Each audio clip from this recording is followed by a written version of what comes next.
Hello everyone, welcome back to বিদেশি Bengali নতুন একটা ব্লগে। কেমন আছো সবাই? তো আমি আগেকার ভিডিওতে তোমাদের দেখিয়েছিলাম যে আমরা গিয়েছিলাম ডাম্বো আর ব্রুকলিনে। তো এখন আমাদের ব্রুকলিনটা দেখা হয়ে গেছে আর ফিরে চলে এসেছি ডাম্বোর দিকে, কেননা এখান থেকে আমরা পার্কিং লটের দিকে ফিরবো। তো আগে ভাবলাম যে একটু রেস্ট নেওয়া যাক, কেননা এত পায়ে ব্যথা হয়ে গেছে, অনেক হেঁটেছি আমরা। মানে এখানে না নিউ ইয়র্ক আসা মানেই হাঁটা। তো কিছুক্ষণ আমরা রেস্ট করে আর কিছু ছবি তুলে আমরা এবারে বেরিয়ে পড়বো। আর এখানে কি সুন্দর ডাম্বুতে একটা ওপেন জায়গা মতো করা আছে, যেখানে এরকম ভিউ এর সাথে কি সুন্দর বেঞ্চ করা আছে। তো কেউ হয়তো কিছু খাবার দাবার কিনে নিয়ে সেখানে রেস্ট করলো, খেলো। আর এই আমরা বেরিয়ে পড়লাম পার্কিং লটের দিকে। আর যখন আমরা পার্কিং লটের দিকে ফিরছি, কি সুন্দর সুন্দর 4-5টা রেস্টুরেন্টস আছে, অনেক শপস আছে। আর এই যে ম্যাডাম গিয়ে বসে পড়লো একটা ছোট বেঞ্চে।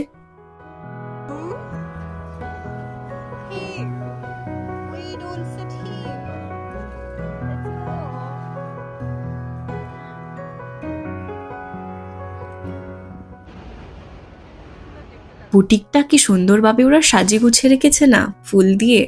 আর এখানে আমরা যখন যাচ্ছিলাম তখন দেখলাম যে একটা কোকোনাটের স্টল আছে, এখানে আইসক্রিম, কোকোনাট ওয়াটার, ওরা একদম কোকোনাট শেলের মধ্যে ওরা দিচ্ছে এগুলো।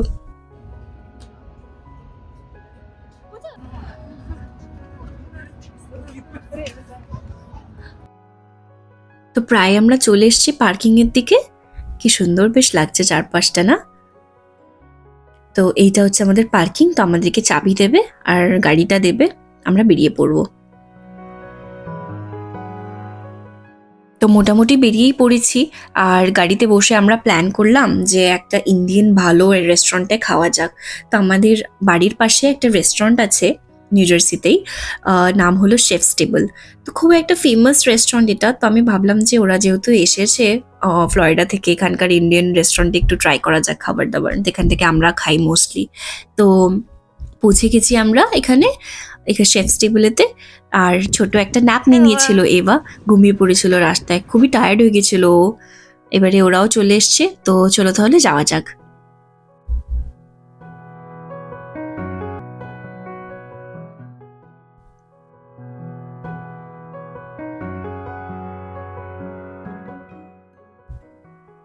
তো আমরা এসে বললাম যে আমরা এত লোক আছি।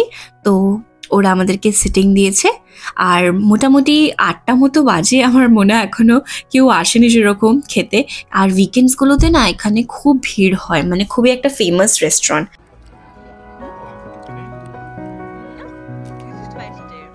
প্রথমে আমরা স্টার্টার্স কিছু অর্ডার করে নিয়েছিলাম, চিকেন 65।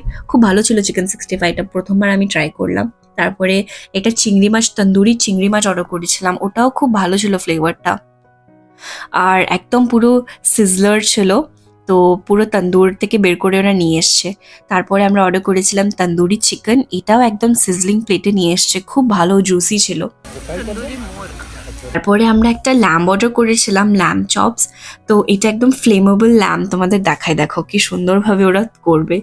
তো এটা একটা লিকুইড ঢালছে ওরা, আর একটার পর একটা ওই ল্যাম্বটাতে পড়ছে ওই লিকুইডটা।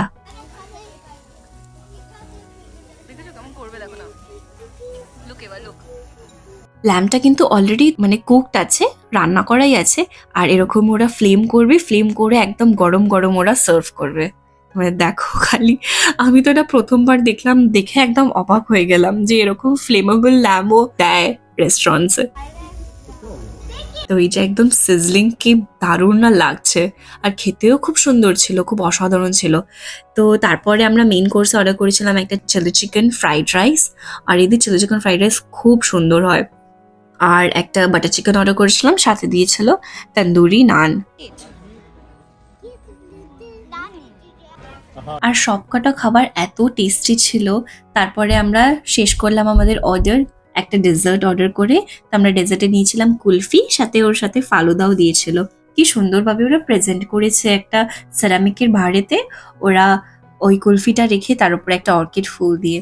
তো আজকে ছিল আমাদের পুরো দিনটা। তোমরা যদি আগেকার ব্লগটা দেখোনি, আমি লিঙ্কটা ডিসক্রিপশন বক্সে দিয়ে দেবো। আর ব্লগটা যদি ভালো লেগে থাকে একটা লাইক, কমেন্ট আর সাবস্ক্রাইব করে দিও। সবাই ভালো থেকো, দেখা হচ্ছে আবার একটা ব্লগে। বাই।